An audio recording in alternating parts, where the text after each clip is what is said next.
Hi friends అందరికి. నేను ఒకటి తెచ్చిండ్రా, మనం చిన్నప్పుడు బాగా తినేటోళ్ళం. అది తెచ్చిన. ఏం తెచ్చిన అనుకుంటున్నావు? ఏంటి?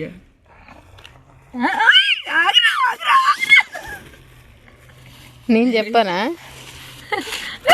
రసగుల్లలండి. ఇప్పుడు తింటాను తింటా. ఎవరు నీకు ఎవరు ఇస్తుర్రా? నేను తింటా, నేను తెచ్చుకున్నా. అన్ని కింద పోతాయి, రసం పోతుంది, నీకే ముష్టేస్తా, పగిలిపోతాయి. రసగుల్లలు అయితే తెచ్చిన చిన్నప్పటి బాగా తినే. చిన్నప్పుడు అయితే ఇవి గట్టి ఉన్నాయి. హాయ్ చెప్పు రా బుడ్డమ్మలు. కూర్చో మమ్మీ హాయ్ చెప్పు. అమ్మలే అయ్యప్ప అన్నప్పుడల్లా బాగా చెప్తుంది. మీరు ఎంతమంది తింటారు రసగుల్ల?